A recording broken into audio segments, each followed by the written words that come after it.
In episode 5, Riya discovered that someone had used her identity online. A fake account carried her photograph. An altered image appeared on a social platform. A message sent in her name directed another student to a fraudulent payment page. We examined the possible responsibility of the person behind those acts under Sections 66B, 66C, 66D, and 66E of the Information Technology Act. But Riya's story did not end when she pressed the report button. Her complaint now reaches a platform that did not create the post, did not write the message, and may not know whether every allegation is true. Must the platform remove the content immediately? Is every user complaint actual knowledge of illegality? Can the platform be sued or prosecuted simply because unlawful material travelled through its service? And when does the law withdraw its protection? These questions affect far more than social media. The same legal structure can matter to internet service providers, search engines, web hosts, online marketplaces, payment sites, messaging services, and other businesses that receive, store, or transmit electronic records on behalf of someone else. Without some protection, a platform may remove lawful speech at the first sign of risk. With protection that is too broad, a platform may ignore serious harm. The law therefore tries to hold three interests together: innovation, individual rights, and lawful public enforcement. Welcome back to Beyond Bare Act. In episode 6, we will build Section 79 from the ground up. We will identify an intermediary, understand safe harbour, separate a private complaint from legally recognised actual knowledge, study the current due diligence rules, examine the leading cases, and compare India's model with the United States and the European Union. By the end, you should be able to analyse a platform liability problem in a clear legal sequence without assuming that safe harbour is absolute immunity and without assuming that harmful content automatically makes the platform its author. The first question is not, is this company a platform? The first question is, what did this person or service do with this particular electronic record? Section 2, Clause 1, Subclause W defines an intermediary with respect to a particular electronic record.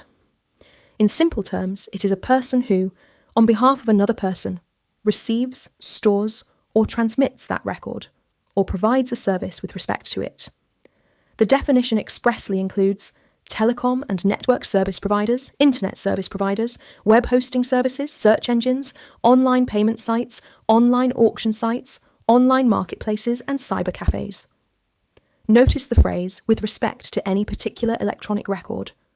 A business is not necessarily acting in the same legal role for everything on its service. When it merely hosts a user's post, it may be an intermediary for that post. When it publishes its own advertisement, writes its own article, or materially creates the unlawful information. Section 79's protection for third-party information. Section 79 is titled Exemption from Liability of Intermediary in Certain Cases. Its central idea is commonly called safe harbour. Subsection 1 says that notwithstanding anything in another law, and subject to subsections 2 and 3, an intermediary shall not be liable for third-party information, data, or a communication link made available or hosted by it.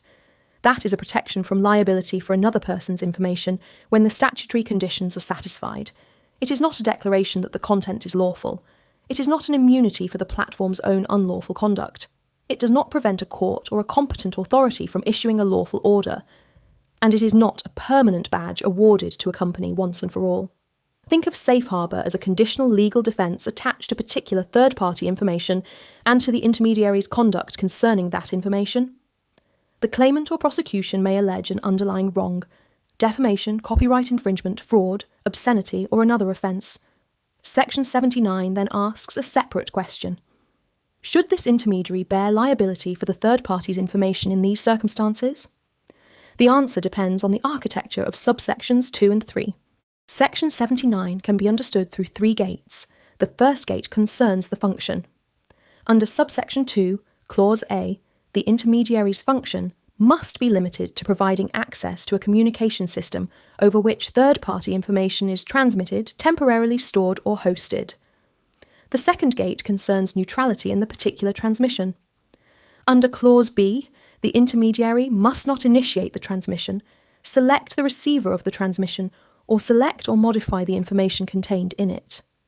These words resemble the logic of a communication channel, but they must be applied to the actual service and the actual record, not converted into a slogan that any automated ranking, recommendation, or formatting always destroys protection. The legal inquiry remains fact-specific. The third gate is due diligence. Clause C requires the intermediary to observe due diligence under the Act and the guidelines prescribed by the central government. Today, the principal operational framework is found in Part 2 of the Information Technology, Intermediary Guidelines and Digital Media Ethics Code, Rules 2021 as amended. Subsection 3 then identifies circumstances in which the protection does not apply. First, where the intermediary has conspired, abetted, aided, or induced the commission of the unlawful act. Second, where it receives actual knowledge, or a qualifying government notification, concerning information used to commit an unlawful act, and fails to remove or disable access expeditiously without vitiating the evidence. So Section 79 is not one automatic exemption. It is a sequence: third-party information, qualifying intermediary function, neutral transmission conditions, due diligence, no prohibited participation, and legally sufficient knowledge followed by compliant action. Consider two situations. In the first, an unknown user uploads a fraudulent investment post. The service hosts it under its ordinary process. The service may still have obligations when it receives the kind of notice recognised by law, but hosting alone does not make it the author of every user statement. In the second, a platform employee helps design the fraudulent message, chooses the victims, and receives a share of the proceeds. These situations should not be collapsed into one. Section 79, subsection 3, Clause A, withdraws the protection where the intermediary has conspired, abetted, aided, or induced the unlawful act, including through threats or promises. The exact ingredients of the alleged underlying offence still matter. Mere commercial success, advertising around content, or the existence of content moderation tools does not automatically prove conspiracy or abetment. But a service cannot use the language of neutrality to conceal proved participation in the wrong. The disciplined question is, what conduct? The most important constitutional decision for Section 79 is Shreya Singhal versus Union of India, decided by the Supreme Court on 24 March 2015. The case is widely remembered because the court struck down Section 66A, but it also dealt directly with Section 79, subsection 3, Clause B. Imagine the alternative. Any person sends a complaint saying that a post is defamatory, obscene, or against public order. The intermediary must decide under severe legal risk whether the complaint is correct. The content may involve satire, disputed facts, political criticism, copyright exceptions, or competing rights. To avoid liability, the safest commercial response would often be removal. That can create private censorship through untested allegations. The Supreme Court therefore read down actual knowledge in Section 79, subsection 3, Clause B. The intermediary's obligation under that provision is connected to knowledge of a court order requiring removal or notification by the appropriate government or its agency within the constitutionally permissible grounds. The court upheld Section 79 subject to that reading. This does not mean a private user complaint is legally irrelevant. A complaint may activate the intermediary's own terms, the grievance mechanism in the rules, a special rapid removal route, or another statutory process. It may provide evidence. It may lead the complainant to seek a court order. But we must not confuse every private allegation with the specific actual knowledge route that Shreya Singhal read into Section 79, subsection 3, Clause B. That distinction protects both lawful speech and legally accountable removal. The current rules give operational detail to this notice structure. Rule 3, Sub-Rule 1, Clause D, was substantially replaced in late 2025 and amended again in February 2026. As the rule stands on our legal update date, actual knowledge under Section 79, subsection 3, Clause B arises in one of two ways. First, an order of a court of competent jurisdiction. Second, a reasoned written intimation issued through the authorised government route described in the rule. The intimation must clearly specify the legal basis and statutory provision, the nature of the unlawful act, and the specific URL identifier or other electronic location to be removed or disabled. The authorised officer is ordinarily not below Joint Secretary or equivalent rank. Where that rank does not exist, a director or equivalent may be authorised. For the police administration, one or more specially authorised officers must be at least of Deputy Inspector General rank. The rule also requires monthly review by an officer not below Secretary rank to examine necessity, proportionality and consistency with Section 79. After receiving this legally recognised actual knowledge, the intermediary must remove or disable access to the identified information within 3 hours. 3 hours is the current rule. Older explanations that still say 36 hours are outdated for this route after the February 2026 amendment. Specificity matters.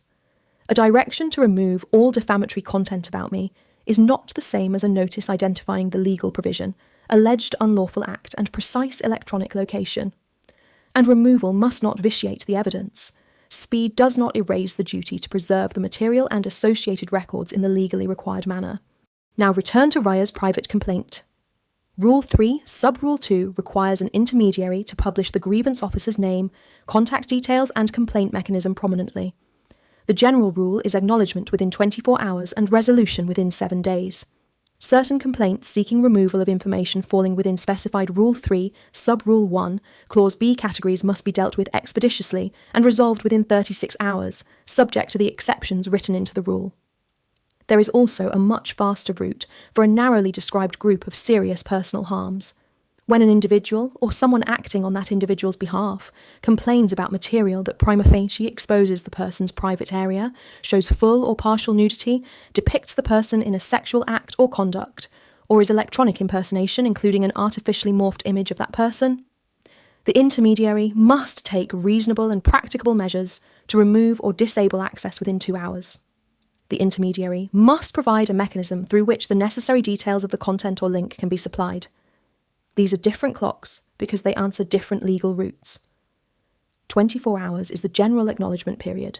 7 days is the current general resolution period. 36 hours applies to the specified complaint route described in the first proviso. 2 hours applies to the special victim-centred removal route. And 3 hours applies after the legally recognised actual knowledge under Rule 3, Sub-Rule 1, Clause D. Memorising one number for every platform complaint will produce the wrong answer. Due diligence is much wider than removing one post. Under Rule 3, an intermediary must prominently publish its rules, privacy policy and user agreement, and make them available in English or an 8th schedule language chosen by the user. It must inform users about categories of prohibited information and make reasonable efforts, in the manner stated by the rule, to prevent the hosting or sharing of such information. It must periodically inform users, at least once every 3 months, about the consequences of non-compliance, possible account action, possible legal liability and mandatory reporting where applicable. It must preserve removed information and associated records for 180 days, or longer when lawfully required, without vitiating the evidence. Registration information must ordinarily be retained for 180 days after cancellation or withdrawal of registration. The intermediary must take reasonable security measures, report cybersecurity incidents to TIRT in accordance with the applicable framework, and provide information or assistance under its control to a lawfully authorised government agency after receiving a written order stating the purpose. For the ordinary intermediary, that assistance is to be provided as soon as possible and no later than 72 hours. The rule also requires reasonable measures for accessibility, privacy and transparency, and states that intermediaries must respect citizens' constitutional rights, including Articles 14, 19 and 21. None of these duties means that every platform guarantees a harm-free internet. Due diligence asks whether it established and followed the legally required system with respect to the relevant service and event. Rule 7 explains the consequence of non-observance. If an intermediary fails to observe these rules, the protection in Section 79, subsection 1, is unavailable in relation to that failure, and the intermediary may face proceedings under the Information Technology Act, the Penal Code as applicable, or another law. Rule 7 does not itself make every breach a new offence. Liability must still arise under an applicable legal provision. The rules create an additional layer for a significant social media intermediary. The notified threshold is 50 lakh registered users in India. In addition to Rule 3, such an intermediary must appoint a resident chief compliance officer, a resident nodal contact person for round-the-clock coordination with the law enforcement, and a resident grievance officer. It must publish a monthly compliance report describing complaints and action, as well as specified information about removals or disabling of access. A significant social media intermediary primarily providing messaging services must enable identification of the first originator when required by a qualifying court order or an order under Section 69 issued through the prescribed safeguards. This is not an unrestricted demand available for every dispute. The rule limits the purposes to serious categories such as sovereignty and integrity, security of the state, friendly relations with foreign states, public order, and specified serious offences including rape, sexually explicit material, and child sexual abuse material, punishable with imprisonment of at least 5 years. An order should not be made where less intrusive means are effective. The rule also says that compliance with first originator identification does not require disclosure of message contents or unrelated user information. Significant intermediaries must also deploy proportionate technical measures to identify specified rape or child sexual abuse depictions and material identical to content previously removed under the rule. Those measures require human oversight and review for accuracy, fairness, bias, discrimination, privacy, and security. Size therefore changes the compliance architecture. It does not make the platform strictly liable for everything posted by millions of users. Platform due diligence changed materially in February 2026.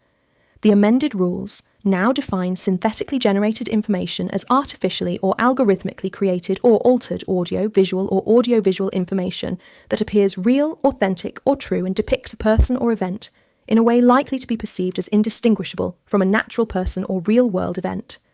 The definition excludes specified forms of routine or good faith editings that do not cross that threshold. Where an intermediary offers a computer resource that can create, alter, publish, or disseminate such information, it must deploy reasonable and appropriate technical measures to prevent users from creating or disseminating synthetic information that violates applicable law, including specified sexual harms, child sexual exploitative and abuse material, false records, certain weapons-related material, and deceptive false portrayals of identity, voice, conduct, statements, or events. Synthetic information not falling within the prohibited group must be prominently labelled. Audio requires a prefixed audible disclosure. The information must also carry permanent metadata or another appropriate provenance mechanism to the extent technically feasible. And the intermediary must not enable removal or suppression of that label or metadata. A significant social media intermediary that enables users to display, upload, or publish information must require a declaration about whether the information is synthetic, use appropriate technical measures to verify the declaration, and ensure confirmed synthetic information is prominently labelled. The official amendment came into force on February 20th, 2026. For Riya, this matters directly. An artificially morphed impersonation image may activate both the rapid 2-hour victim complaint route and the newer synthetic content due diligence structure. The platform's legal analysis must therefore identify the content, the service function, and the precise rule, not merely call everything AI content. Platform accountability also includes a path after a grievance decision. A person aggrieved by the grievance officer's decision or by failure to resolve the grievance within the applicable time, may appeal to a grievance appellate committee within 30 days of receiving the communication. The committee must deal with the appeal expeditiously and endeavour to resolve it within 30 calendar days. The process is conducted digitally, and the intermediary must comply with the committee's order. Significant social media intermediaries also carry procedural duties when they remove or disable information on their own accord under the relevant rule. They must ordinarily notify the user before removal, explain the action and its grounds, provide a reasonable opportunity to dispute it and seek reinstatement, and ensure oversight by the resident grievance officer. This matters because moderation has 2 possible errors. A platform may leave unlawful material online and prolong serious harm, or it may remove lawful expression without a fair process. A mature legal framework must pay attention to both. Copyright disputes show why specificity matters. In MySpace Incorporated versus Supercassettes Industries, a division bench of the Delhi High Court examined user-uploaded music and video content. The court described Section 79 as a measured privilege. It did not treat safe harbour as destruction of copyright rights, but it also resisted an obligation that would force the intermediary to identify every future infringement from a very large repertoire. The practical legal emphasis was on specific identification of the infringing material, after which the intermediary could act through the applicable notice and removal process. The case belongs to the copyright context, where Section 81 of the IT Act and the Copyright Act must also be considered. It should not be converted into one universal formula for every kind of content. Its wider analytical lesson remains valuable. A notice should identify the actual electronic location or material in dispute. A demand framed only as "remove anything that infringes my rights" can require the intermediary to become investigator, judge, and permanent monitor of unknown future content. Specificity supports effective removal while reducing overblocking. A different category of harm produces a different legal responsibility. In Just Rights for Children Alliance versus S. Harish, decided in September 2024, the Supreme Court examined child sexual exploitative and abuse material under the POCSO Act and Section 67B of the IT Act. For intermediaries, the court emphasised that safe harbour is conditioned on due diligence. It explained that an intermediary cannot claim Section 79 protection in relation to such material if it does not comply with the reporting requirements under Sections 19 and 20 of the POCSO Act and Rule 11 of the POCSO rules. Removal alone is not the complete response. The material must be removed and reported immediately to the specified local authorities and through the cybercrime reporting route described by the court. This case prevents a dangerous simplification. "We took the content down" does not necessarily answer every statutory obligation. The applicable subject matter law may impose preservation, reporting, or cooperation duties in addition to removal. Section 79 must therefore be read with the underlying law governing the particular harm. Google India Private Limited versus Visaka Industries adds a historical warning. The dispute concerned allegedly defamatory material and criminal proceedings that arose before the substituted Section 79 came into force on October 27, 2009. In 2019, the Supreme Court explained that the substituted protection could not simply be applied retrospectively to earlier conduct.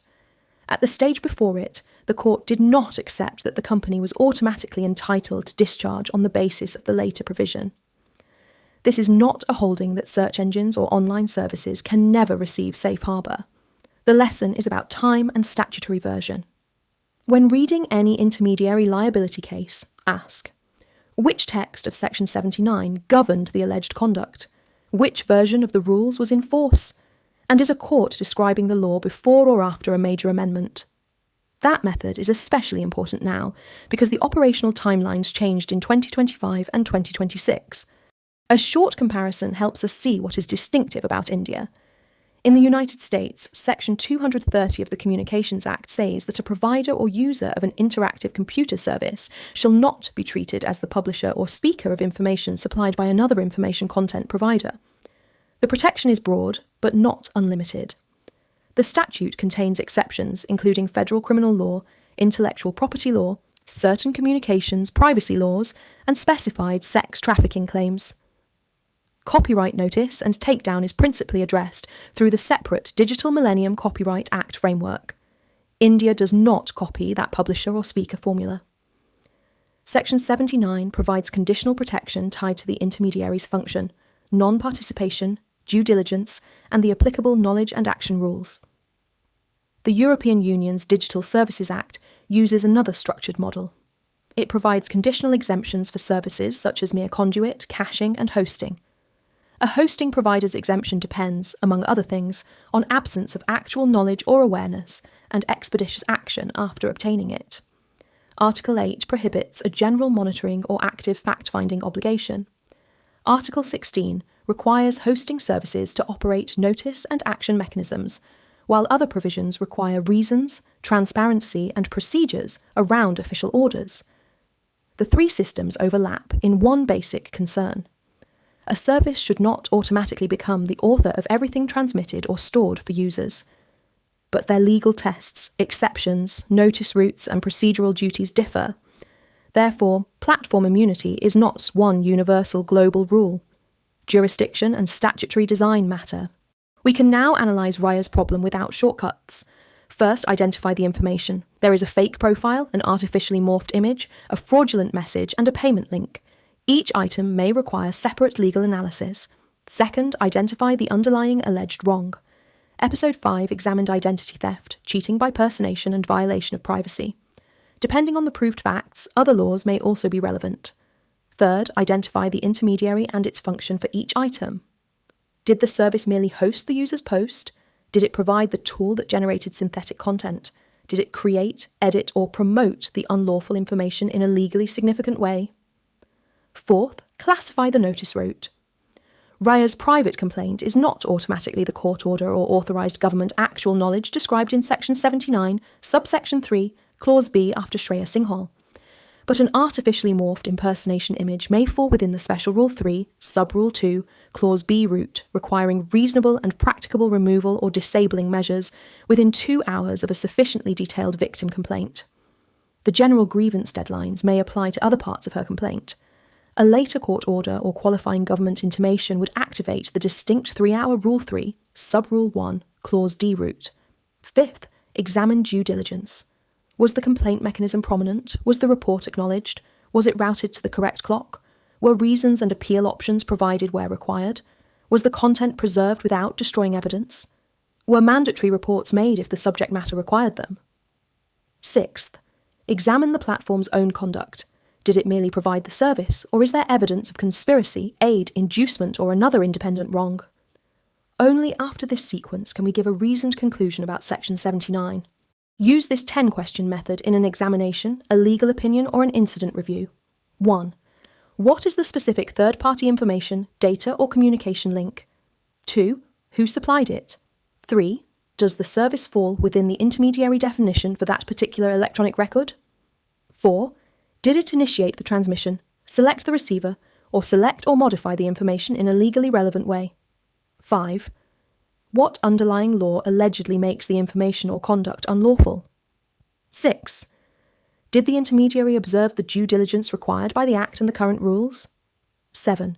Did it conspire, abet, aid, or induce the unlawful act? 8. What kind of notice was received? A private grievance, special victim complaint, court order, authorised government intimation, or another statutory report? 9. Which deadline and procedure applied, and did the intermediary remove, disable, report, assist, and preserve evidence as required? 10. Which version of Section 79 and the rules governed the relevant date? This method stops 3 recurring errors.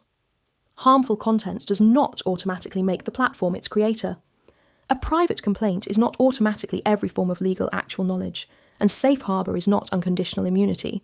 Section 79 does not ask us to choose between an unregulated platform and a platform that removes everything on accusation. It creates a conditional structure. Identify the intermediary with respect to the particular record. Separate third-party information from the intermediary's own conduct. Test the function and neutrality conditions. Apply the current due diligence rules. Distinguish a private grievance from a court order or authorised government intimation. Follow the correct clock, preserve the evidence, and read Section 79 with the law governing the underlying harm.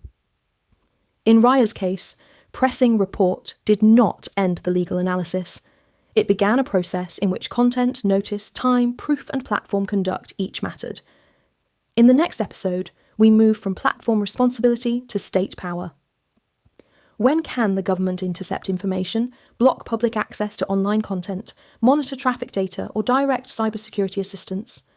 What safeguards govern Sections 69, 69A, 69B, and 70B?